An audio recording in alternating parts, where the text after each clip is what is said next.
Guys, मैं लीना कुमारी, आप सभी का स्वागत है आपके channel tension free paper time में। बच्चों कैसे हैं आप? आई होप आप सभी अच्छे होंगे और अच्छे से प्रिपरेशन कर रहे होंगे। सो बच्चों, आज की क्लास में हम डिस्कस करने वाले हैं सेकंड ईयर की बुक का 7th चैप्टर। अगर आपने 1st to 6th नहीं देखा तो डिस्क्रिप्शन और आई का पेपर लिंक मिल जाएगी, आप वहाँ जाकर देख सकते हैं। वीडियो पे पहली बार है तो प्लीज़ लाइक शेयर सब्सक्राइब करें, ऐसे इन्फॉर्मेटिव वीडियोज़ चैनल पर आपको मिलती रहती है। सो चलते हैं अपनी क्लास की और भारत के प्रमुख मेले और त्योहार और पर्यटन के लिए उनका महत्व। खुजारो नृत्य उत्सव, रेगिस्तान उत्सव जैसलमेर, सूरजकुंड शिल्प मेला, अंतर्राष्ट्रीय व्यापार मेला नई दिल्ली। बच्चों, इस टॉपिक के अंदर हमें डिस्कस करना है कि भारत के जो प्रमुख मेले और त्योहार है वो किस तरीके से पर्यटनों के लिए, मतलब यात्रा के लिए महत्व रखते हैं और भारी मात्रा में पर्यटक यहाँ घूमने आते हैं। तो पर्यटन एक तरीके से यात्रा होती है और पर्यटक एक तरीके से व्यक्ति होता है जो अलग अलग जगहों पर जाकर, चाहे वो देश का हो चाहे वो विदेश का हो, यात्रा करता है। उसे ही पर्यटन की यात्रा भी कहते हैं। और यही हमें टॉपिक में कवर करना है कि भारत के जो मेले हैं और त्योहार है उसे की यात्रा करने के लिए या उससे आकर्षित होकर भारी मात्रा में जो पर्यटक आते हैं वो किस तरीके से भारत को प्रॉफिट देते हैं और किस तरीके से भारत की ओर आकर्षित होते हुए यात्रा करते हैं। भारत अनगिनत सांस्कृतिकों और परंपराओं का देश है जो अपने विविध और रंगीन त्योहारों के लिए जाना जाता है। इन उत्सवों को भारत के प्रमुख मेले और त्योहार कहा जाता है, जो लोगों को उनकी जड़ों से जोड़ने, एकता को बढ़ावा देने और हरित फैलाने में मदद करने में महत्वपूर्ण भूमिका निभाते हैं। जिसके चलते हम कई उदाहरण से इसे समझते हैं कि मेले और त्योहार पर्यटन के लिए क्यों महत्वपूर्ण है। जैसे बच्चों, कहने का तात्पर्य ये है कि जो भारत है वो अनगिनत संस्कृतियों वाला देश है, जहाँ पर हर प्रकार के लोग रहते हैं, हिंदू मुस्लिम सिख ईसाई, जिसकी वजह से उनकी जो परंपराएं हैं वो देश के अंदर बहुविविधता वाले देश के रूप में उभर कर आता है। और इसी वजह से वह भारत एक तरीके से रंगीन त्योहारों के रूप में भी उभर कर आता है, जहाँ पर अलग अलग मेले लगते हैं, अलग अलग उत्सव मनाए जाते हैं, जो हमारे भारत की जड़ों को मजबूत करता है, हमारे बीच में एकता फैलाता है, हमारी हरित को फैलाता है, मतलब प्राकृतिक चीज़ों को वही से ही नेचुरल बनाए रखने में महत्वपूर्ण भूमिका निभाता है। जिसके चलते आज ये मेले और त्योहार भारत को एक अलग विविधता वाला देश के रूप में उभारता है और भारी मात्रा में पर्यटक यहाँ घूमने आते हैं। इससे हमारे देश की आर्थिक स्थिति तो मजबूत होती है, साथ ही हमारी जो परंपरा, हमारे जो रीति रिवाज है वो भी बने रहते हैं, जिससे कि हम अपनी संस्कृति को फिर से तरोताज़ा कर पाते हैं। तो वो त्योहार और मेलों की वजह से ही हम आज भारत को बहुविविधता वाला एक पर्यटन स्थल के रूप में उभार पाए हैं। तो उदाहरण से हम समझते हैं वो कौन से मेले और कौन से त्योहार है। बच्चों, कुंभ मेला भारत का सबसे महत्वपूर्ण धार्मिक मेला कुंभ मेला है, जो हर 3 सालों में आयोजित होने वाला है। भारत का सबसे बड़ा धार्मिक मेला है। हर 3 सालों में यह मेला 4 धार्मिक स्थलों पर भिन्न भिन्न तारीखों पर होता है। प्रयाग, हरिद्वार, नासिका अनुयायियों को धार्मिक उपदेश देने के लिए एकत्र होते हैं, जिसे देखने के लिए भारी मात्रा में पर्यटक हर साल घूमने आते हैं। गाइज, अगर हम बात करें तो कुंभ मेला सबसे बड़ा मेले के रूप में उभर कर आता है। ये हर 3 सालों में आयोजित होता है, अलग अलग तारीखों पर होता है। यहाँ पर धार्मिक चीज़ों से जुड़ी चीज़ें, जैसे प्रयाग और हरिद्वार में जो नासिका लोग होते हैं, जो भारत के ही अंदर भारत की जो संस्कृति को मानते हुए अनुयायी है, जो भारत के बारे में, उनके पास्ट के बारे में बहुत अच्छे जानते हैं, और उन्हीं के जो शिष्य होते हैं उसके और शिष्य ऐसे ही कंटिन्यूसली जो पीढ़ी दर पीढ़ी परंपरा को आज भी बरकरार रखे हुए हैं, वो हमारे धर्म आस्था से जुड़े उपदेश देते हैं। और उन उपदेशों को ही सुनने के लिए भारी मात्रा में पर्यटक हर साल यहाँ कुंभ मेले में आते हैं। नेक्स्ट है पुष्कर मेला, राजस्थान का रंगीन मेला। पुष्कर मेला राजस्थान का सबसे रंगीन और प्रसिद्ध मेला है, जो पुष्कर शहर में हर वर्ष आयोजित होता है। यहाँ कई दिनों तक बनी भीड़ में सैकड़ों रंगीन बिरंगे टेंट लगते हैं। ये एक वार्षिक 5 दिवसीय ऊंट और पशुधन मेला है। यह दुनिया के सबसे बड़े पशु मेलों में से एक है। पशुओं की खरीद फरोख्त के अलावा यह एक महत्वपूर्ण पर्यटक आकर्षण केंद्र बन गया है। बच्चों, अगर हम पुष्कर मेले की बात करें तो पुष्कर मेला राजस्थान का सबसे प्रसिद्ध मेलों में से एक मेला है जो हर साल आयोजित होता है, जहां पर रंग बिरंगे टेंटों से लगकर अलग ही एक रूप में उभर कर आता है, जहां पर हमारे क्या कहते हैं, जितने भी पशु धन होते हैं या हम कह सकते हैं पशु पक्षी होते हैं, उन सभी का एक तरीके से अलग अलग प्रजातियों के रूप में यहाँ पर देखने को आपको मिल जाते हैं। वहाँ पर सबसे ज़्यादा ऊँट देखने को आपको मिलेंगे और साथ ही वहाँ पर अलग अलग उनके जो भी राजस्थान से रिलेटेड चीज़ें होती हैं वो आपको देखने को मिलेगी, जहाँ पर लोग उसे खरीदने और बेचने के लिए इस मेले के अंदर आते हैं और इसी चीज़ को देखने के लिए भारी मात्रा में पर्यटक आकर्षित होते हैं। मटका फोड़, सबसे लंबी मूंछ और दुल्हन प्रतियोगिता जैसी प्रतियोगिता इस मेले का मुख्य आकर्षण है, जो हजारों पर्यटकों को आकर्षित करता है, जिसे देखने के लिए भारी मात्रा में देश विदेशी खींचे चले आते हैं। साथ ही हाल फिलहाल के वर्षों में मेले में स्थानीय पुरस्कार क्लब और विदेशी पर्यटकों की एक टीम के बीच एक प्रदर्शनी फुटबॉल मैच भी शामिल किया गया है। बच्चों, अगर हम बात करें तो सबसे ज़्यादा पुष्कर मेले में मटका फोड़ और सबसे लंबी मूंछ और दुल्हन प्रतियोगिता की योग्यता की जाती है कि सबसे श्रेष्ठ या सबसे अच्छी कौन है, और इसी को देखने के लिए भारी मात्रा में दूर दूर से देश विदेश के पर्यटक खींचे चले आते हैं। कुछ ही समय में इस पुष्कर मेले में पुष्कर क्लब में विदेशी पर्यटकों के साथ एक टीम के रूप में मैच भी करवाया जाता है और इस रीज़न की वजह से ज़्यादा भारी मात्रा में पर्यटक खींचे चले आते हैं, क्योंकि मोस्टली जितने भी पर्यटक के लोग होते हैं या देश विदेश के होते हैं उन्हें मैच देखना सबसे ज़्यादा पसंद होता है और यही वो कुछ रीज़न्स है जो पुष्कर मेले को राजस्थान के अंदर एक अलग ही रूप में लेकर उभरता है और जिसे देखने के लिए भारी मात्रा में पर्यटक खींचे चले आते हैं, खुद को रोक नहीं पाते हैं। नेक्स्ट है सूरजकुंड मेला। हरियाणा की सांस्कृतिक धारा सूरजकुंड मेला है।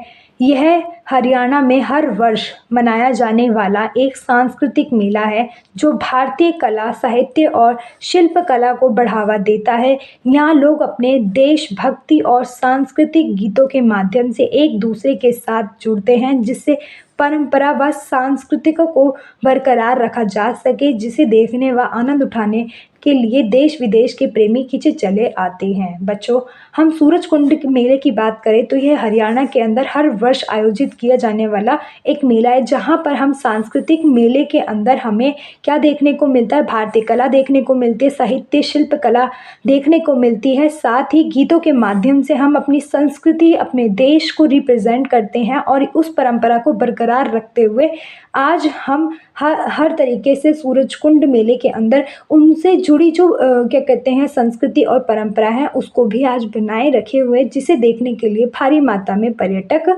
आते हैं। नेक्स्ट है गोधुल मेला। असम का रंगीन उत्सव गोधुली मेला है, जो असम में होने वाला एक अन्य प्रमुख मेला है जो होली के तौर पर मनाया जाता है। यहाँ लोग अपने रंग बिरंगे नृत्य और सांस्कृतिक कार्यक्रमों के माध्यम से त्योहार का आनंद लेते हैं। बच्चों, गोधुली मेला कहाँ पर है? असम में मनाया जाता है और असम का सबसे अनोखा रंगीन उत्सव के रूप में उभर कर आया है, जहाँ पर लोग अपने रंग बिरंगे नृत्य के माध्यम से सांस्कृतिक कलाओं को रिप्रेजेंट करते हैं। किस मेले के अंदर? गोधुली मेले के अंतर्गत। और इसी को देखने के लिए भारी मात्रा में पर्यटक घूमने जाते हैं, विदेशी लोग भी और देसी लोग भी, जिससे कहीं ना कहीं हमारी संस्कृति ही रिप्रेजेंट या प्रभावित नहीं होती, बल्कि हमारी आर्थिक स्थिति भी मजबूत होती है। नेक्स्ट है कोणार्क मेला। कोणार्क मेला उड़ीसा में होने वाला एक अद्वितीय मेला है जो हर दिसंबर में उड़ीसा के कोणार्क सूर्य मंदिर के सामने कोणार्क मेले के उत्सव नामक 5 दिवसीय नृत्य महोत्सव आयोजित किया जाता है। बच्चों, अगर हम कोणार्क मेले की बात करें तो ये एक उड़ीसा का मेला है जहाँ पर हर साल दिसंबर के महीने में सूर्य मंदिर के सामने यह दिवस के रूप में आयोजित किया जाता है। यह 1986 में हर साल 1 से 5 दिसंबर तक आयोजित किया जाता है। इस उत्सव में भरतनाट्यम, कथक, ओडिसी, कथकली, मणिपुरी, कुचिपुड़ी और अन्य नृत्यों का प्रदर्शन किया जाता है, जिसे देखने के लिए भारी मात्रा में पर्यटक यहाँ घूमने व आनंद लेने आते हैं। बच्चों, उड़ीसा का ये कोणार्क मेला भी बहुत ही प्रभावित और सांस्कृतिक से जुड़ा हुआ मेला है। ये 1986 के अंदर क्या कहते हैं आयोजित किया गया था, जो 1 तारीख से 5 दिसंबर के बीच में आयोजित किया गया और इसके अंदर हमारी भारत की संस्कृति जैसे भरतनाट्यम, कथक, उड़ीसी, कथकली, मणिपुरी, कुचिपुड़ी जैसे अन्य कथक या भरतनाट्यम डांस के द्वारा हम अपनी संस्कृति को रिप्रेजेंट करते हैं और इसे देखने के लिए भारी मात्रा में पर्यटक खींचे चले जाते हैं। भारी मात्रा में जो पर्यटक आते हैं बच्चों, उन्हें हमारी संस्कृति, भारत की जो संस्कृति है वो अपनी ओर आकर्षित करती है, क्योंकि हर एक मेले के अंदर, हर एक संस्कृति के अंदर, चाहे वो हिंदू धर्म की हो, मुस्लिम धर्म की हो, सिख धर्म की हो, वो कहीं ना कहीं एक अलग ही रूप लेकर उभरती है, जो एक आकर्षण का केंद्र या आकर्षण बिंदु बन जाता है। और यही वो संस्कृतियाँ हैं जो भारत को एक पर्यटन स्थल के रूप में लेकर उभरती है। नेक्स्ट है हमारा गंगा सागर मेला। यह मेला सांस्कृतिक व धार्मिक मेला है। ये गंगा सागर मेला हुगली नदी के तट पर लगता है, जहाँ से गंगा बंगाल की खाड़ी में जाकर मिलती है। जहाँ गंगा और सागर का मिलन होता है, उस स्थान को गंगा सागर कहा जाता है। या मेला जहाँ बच्चों, कहने का तात्पर्य यह है कि गंगा सागर मेला एक धार्मिक मेला है। ये कहाँ पर लगता है? हुगली नदी के तट पर लगता है, जहाँ पर गंगा बंगाल की नदी की जो खाड़ी है उसमें जाकर मिलती है और वहीं पर ये मेला लगता है, जिसे देखने के लिए भारी मात्रा में पर्यटक आते हैं। साथ ही हम कहें कि इस मेले के अंदर श्रद्धालुगण व पर्यटक घूमने व पापों से मुक्त होने के लिए स्नान करने आते हैं। यह मेला मकर संक्रांति के दिन लगता है, जहां पर लाखों की संख्या में लोग इकट्ठे होते हैं। गंगा स्नान के बाद सूर्य देव को अर्घ्य दिया जाता है। इस नज़ारे का आनंद उठाने व आध्यात्मिक से जुड़ने के लिए श्रद्धालुगण इकट्ठे होते हैं। इस गंगा महोत्सव को एक तरीके से हम कब मनाते हैं? मकर संक्रांति के दौरान ये लगने वाला एक मेला है, जहाँ पर माना जाता है कि मकर संक्रांति के दिन सूर्य जो है वो सीधा पृथ्वी पर होते हैं, उनकी किरणें सीधी होती हैं और उनका जो मिलन होता है उस दिन वो बड़ा ही शुभ फलदायक होता है, जिसमें आप अपने पापों से मुक्त होते हैं, अपने चीज़ों से, अपनी संस्कृति से एक तरीके से भगवान का धन्यवाद करते हुए जुड़ते हैं। इसी दृश्य को देखने के लिए भारी मात्रा में पर्यटक आते हैं। इस गंगा सागर को मकर संक्रांति के दिन भगवान सूर्य को अर्घ्य ही नहीं देते, बल्कि रात के समय में वहाँ पर पूजा पाठ आराधना भी होती है और जो सूर्य का नज़ारा होता है एक अलग ही रूप आनंद प्रदान करता है। उसे देखने के लिए भारी मात्रा में पर्यटक व श्रद्धालुगण इकट्ठे होते हैं और अपनी परंपरा और संस्कृति को बनाए रखते हुए इस महोत्सव को हर साल मनाया जाता है। नेक्स्ट है खुजारू नृत्य महोत्सव। खुजारू नृत्य महोत्सव मध्य प्रदेश में मनाया जाने वाला महोत्सव है। यह महोत्सव 20 फरवरी से 26 फरवरी तक चलता है।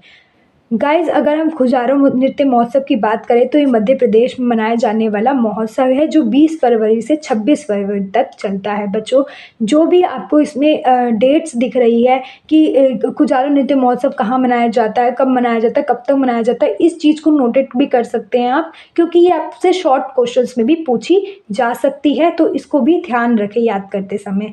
यह महोत्सव हमारी सांस्कृतिक विविधता और भारतीय कला को प्रोत्साहित करने का कार्य करता है, जिसमें कला प्रेमी व नृत्य प्रेमियों को एक स्थान पर एकजुट करने का काम करता है, जहां पर विभिन्न क्षेत्रों के कलाकार अपनी शैली और दक्षता को दिखाते हैं। इस महोत्सव का उद्देश्य नृत्य कला को एक नए आयाम तक पहुंचाना है। इसी कारण विदेश व देश प्रेमी यहाँ घूमने आते हैं।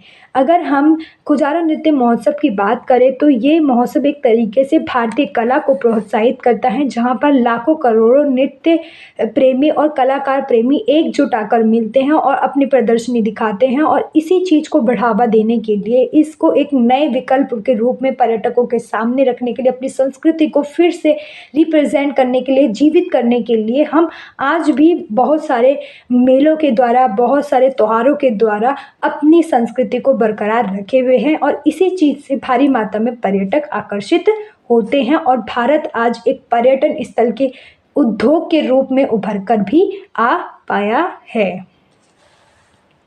नेक्स्ट है रेगिस्तान उत्सव। जैसलमेर राजस्थान उत्सव हर साल फरवरी के महीने में जैसलमेर के थार रेगिस्तान में आयोजित किया जाता है। यह उत्सव जैसलमेर शहर में लगभग 42 किलोमीटर की दूरी पर स्थित है।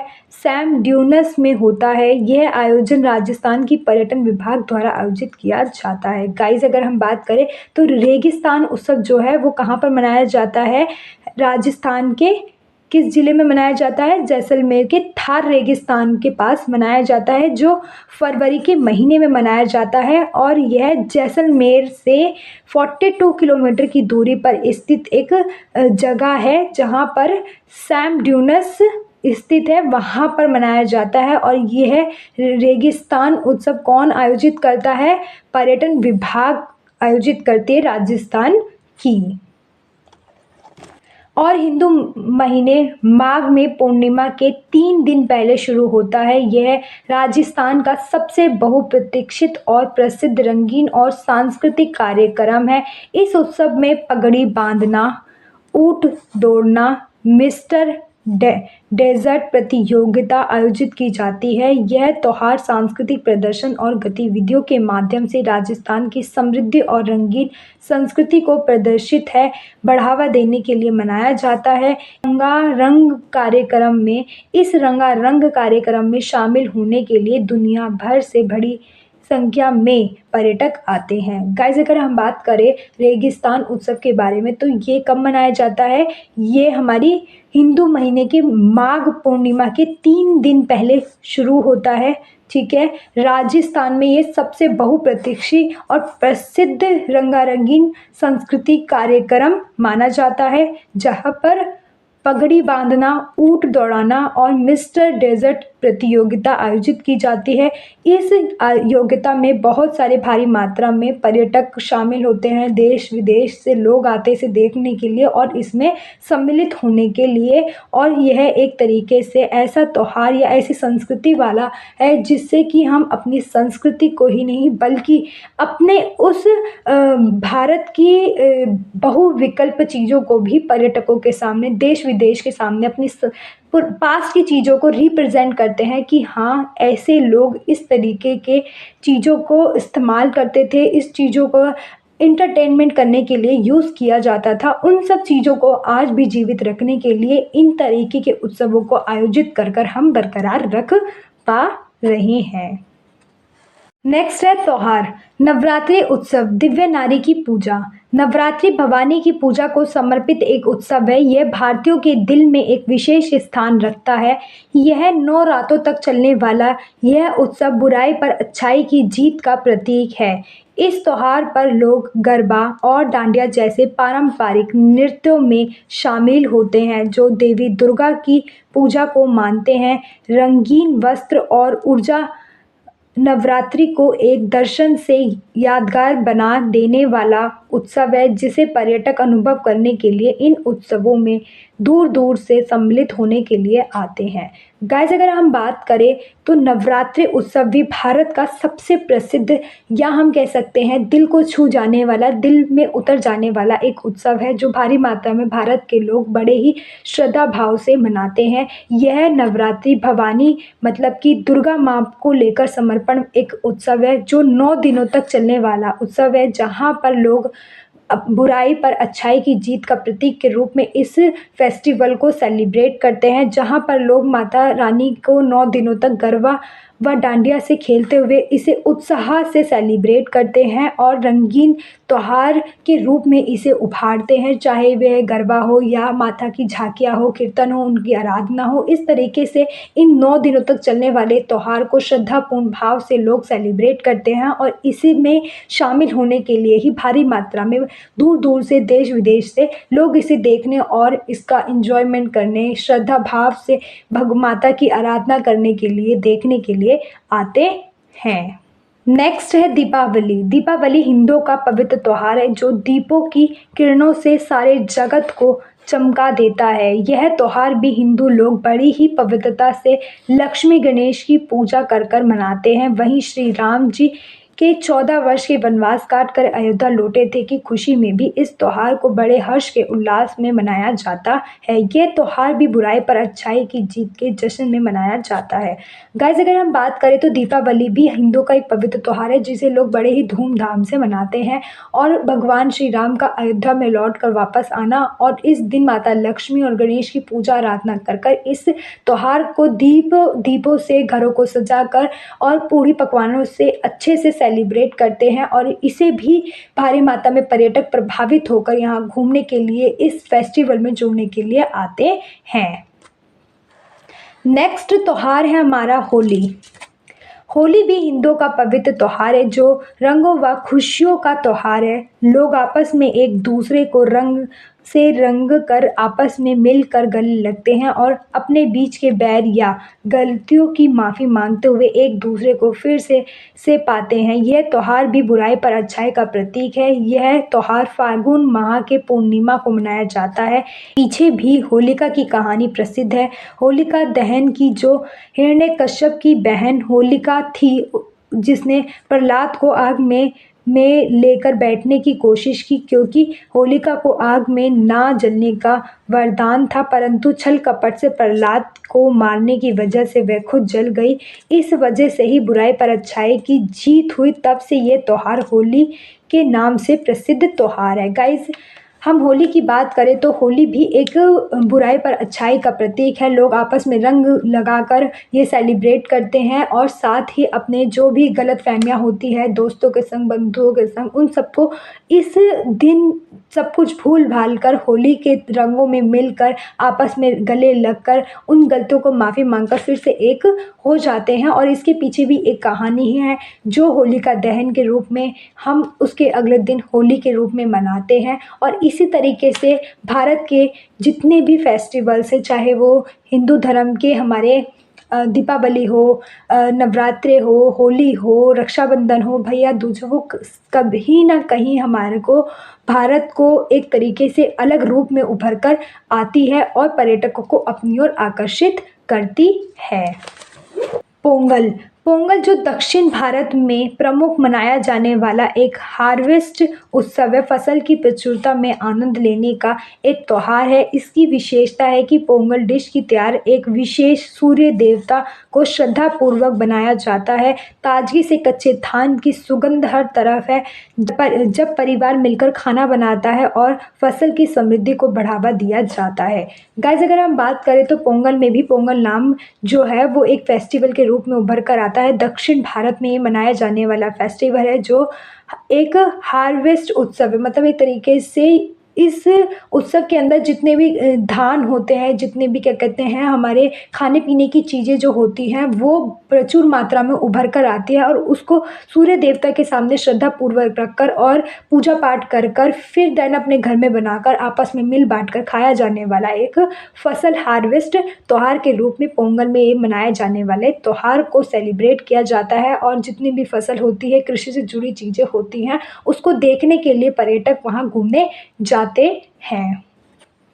नेक्स्ट है गणेश उत्सव। ईद, करवा चौथ, रक्षाबंधन आदि त्योहार को बड़ी ही धूमधाम से मनाया जाता है और इसे देखने के लिए व उत्साह बनाने के लिए भारी मात्रा में पर्यटक घूमने आते हैं। और इस प्रकार त्योहार व मेले भारत की संस्कृति व धार्मिक परंपराओं की आज भी बरकरार रखे हुए हैं। गाइस, अगर हम बात करें भारत के जितने भी फेस्टिवल्स हैं जिसे बड़े ही कगार में धूमधाम से मनाए जाने वाले जो त्योहार होते हैं उसमें भारी मात्रा में पर्यटक खुद ही खींचे चले आते हैं क्योंकि भारत की जो संस्कृति वो एक अनोखी ही संस्कृति है जिसे देखने के लिए सभी आकर्षित और इच्छुक होते हैं। चाहे वो गणेश उत्सव हो, गणेश चतुर्थी का ही क्यों ना हो, चाहे वो ईद क्यों ना हो, करवा चौथ का व्रत क्यों ना हो, रक्षाबंधन ही क्यों ना हो, ये एक ऐसे फेस्टिवल, ऐसे पवित्र धार्मिक चीज़ों से जुड़े हुए हैं जिसे देखने के लिए पर्यटक अपने आप को रोक ही नहीं पाते। और इस तरीके से हमारे त्योहार और मेले दोनों ही भारत को एक अलग रूप में रिप्रेजेंट करते हैं और भारत को अपनी एक प्रसिद्धता के रूप में, या हम कह सकते हैं गर्व और एकता के रूप में, हमें भारत को एक बहुत बड़े उद्योग के रूप में उभारते हैं। और वहीं बात करें तो अंतर्राष्ट्रीय व्यापार मेला जो नई दिल्ली में आयोजित होने वाला एक महत्वपूर्ण व्यापारिक इवेंट है। अगर हम बात करें ये मेले और त्योहार के बारे में तो हमने बात करी, साथ ही एक अंतर्राष्ट्रीय व्यापार मेला है जो नई दिल्ली के अंदर आयोजित होता है, जहां पर व्यापारिक इवेंट्स होता है, मतलब कि एक तरीके से व्यापार करने वाले लोग वहाँ पर सम्मिलित होते हैं। यह मेला अंतर्राष्ट्रीय व्यापारिक निर्माताओं और व्यापार समूह को एक स्थान पर मिलाकर नवीनतम विकास और तकनीकी उन्नति का प्रदर्शन करने का मौका देता है या प्रदान करता है। बच्चों, अगर हम बात करें तो अंतर्राष्ट्रीय व्यापार मेला है जो नई दिल्ली के अंदर आयोजित होता है और व्यापारिक इवेंट है, मतलब कि जो भी व्यापार करते हैं वो लोग इसमें सम्मिलित होते हैं। और यह उद्योग बनाने वाले, मतलब कि निर्माता जो नए नए प्रोडक्ट्स बनाते हैं और जिनका अपना व्यापार है अलग अलग जगहों पर अलग अलग चीज़ों का, उन सभी को एक ही स्थान में मिलकर एक नई टेक्नोलॉजी, नवीनतम तकनीकों के विकास में उन्नति प्रदर्शन करने का मौका देता है। वे आपस में डिस्कशन करने का एक मौका देता है कि भाई हमारा ये प्रोडक्ट है, आप ये प्रोडक्ट बनाते हो, आपके क्या क्या साइड इफेक्ट है, जो भी चीज़ें होती है उससे रिलेटेड, उन प्रोडक्ट और उससे रिलेटेड कि हम इसको मिलाकर एक अच्छा निर्माण कर सकते हैं, नई तकनीक बना सकते हैं, उन चीज़ों पर डिस्कशन होने वाला ये एक अंतर्राष्ट्रीय व्यापार मेला है। यहाँ पर सभी अंतर्राष्ट्रीय व्यापार एक साथ आते हैं ताकि उन्हें नई विपणियों, मतलब कि नई टेक्नोलॉजी, या हम कह सकते हैं नई इंफॉर्मेशन, नए विपणन उत्पाद और व्यापार संबंधित नवीनतम जानकारी का पता चल सके। मतलब कि एक तरीके से हम कह सकते हैं नए उद्योग का, नए उत्पादन का, नई टेक्नोलॉजी के बारे में, अलग अलग व्यापारों के बारे में उनको जानकारियाँ प्राप्त हो सके एक तरीके से, जिससे कि वह नए विकास की और नई चीज़ों का आविष्कार कर सके। इसमें विभिन्न क्षेत्रों से संबंधित कंपनियों और उद्यमियों के यूथ शामिल होते हैं, मतलब आज की जनरेशन इसमें शामिल होती है नई नई चीज़ों, नए नए व्यापारों को लेकर, जो अपने उत्पादों और सेवाओं को बढ़ावा देता है और अपने अपने व्यापार की जो चीज़ें होती है उन चीज़ों को बेचता और लेता, या हम कह सकते खरीदा और बेचा जाता है। इस स्थान पर आकर, या हम कह सकते कम्युनिकेट कर कर, एक दूसरे से कांटेक्ट में आकर चीज़ों को और डेवलप करने की और ले कर जाया जाता है। इस मेले में व्यापार, नेतृत्व, बाजार अनुसंधान और नए व्यापारिक समर्थन के लिए बातचीत होती है। इसमें व्यापारों को बढ़ावा देने, नए व्यापारिक संबंधों की शुरुआत करने और अंतर्राष्ट्रीय बाजार में प्रवेश करने के लिए एक माध्यम के रूप में उभारा है बच्चों। और इस तरीके से जब हम आपस में कम्युनिकेट करते हैं और एक नई चीज़ों का विकास करते हैं तो वो एक अंतर्राष्ट्रीय, इंटरनेशनल लेवल पर बाज़ारों के अंदर उसको प्रवेश किया जाता है। हम कह सकते हैं कि उन छोटे छोटे उद्योगों को आपस में मिलाकर एक नई चीज़ का डेवलपमेंट कर कर उन चीज़ों को अंतर्राष्ट्रीय, इंटरनेशनल लेवल पर जाकर रिप्रेजेंट किया जाता है और देश विदेशों में उस चीज़ को बेचा या खरीदा जाता है। अंतर्राष्ट्रीय व्यापार मेला नई दिल्ली को एक सांस्कृतिक, तकनीकी और अर्थव्यवस्था के क्षेत्र में एक अग्रणी भूमिका देने का योजना बनाए रखता है और विभिन्न देशों के व्यापारियों को एक साथ आने का मौका प्रदान करता है। और इस प्रकार भारत के त्योहार व मेले भारत को पर्यटन स्थल तक के रूप में उभारता है, जिससे पर्यटक आकर्षित होकर भारत में घूमने आते हैं। गाइस, हमने बात किया कि अंतर्राष्ट्रीय व्यापार मेला एक तरीके से आज की यूथ और आज की जो भी व्यापार है, चाहे वो छोटे हो बड़े हो, सभी को आपस में एक जगह पर लाकर नई तकनीक को और लेकर जाने में, उस पर डेवलपमेंट करने में और उससे और अच्छा क्या हो सकता है उसके बारे में जानकारी प्राप्त करने के लिए रखा गया एक इवेंट्स है, जहाँ पर आज की यूथ और जो हमारी पास्ट चीज़ें हैं या हम कह सकते हैं पारंपरिक चीज़ें हैं उसको बरकरार रखते हुए वहाँ पर डिस्कशन किया जाता है। और इस तरीके से हम कह सकते हैं कि भारत के अंदर के जो मेले हैं और त्यौहार है वो पर्यटकों को एक उद्योग के रूप में और देश को रोजगार प्रदान करने के रूप में उभर कर आया एक भारत ही है, जो पर्यटकों को अपनी ओर आकर्षित करता है और बहुत बड़े पर्यटन गंतव्य के रूप में खुद को लेकर उभरा है। और इस तरीके से ये चैप्टर कंप्लीट हो जाता है बच्चों। कोई भी डाउट हो कमेंट बॉक्स में कमेंट कर सकते हैं। थैंक यू बच्चों, मिलते हैं इसके नेक्स्ट चैप्टर में।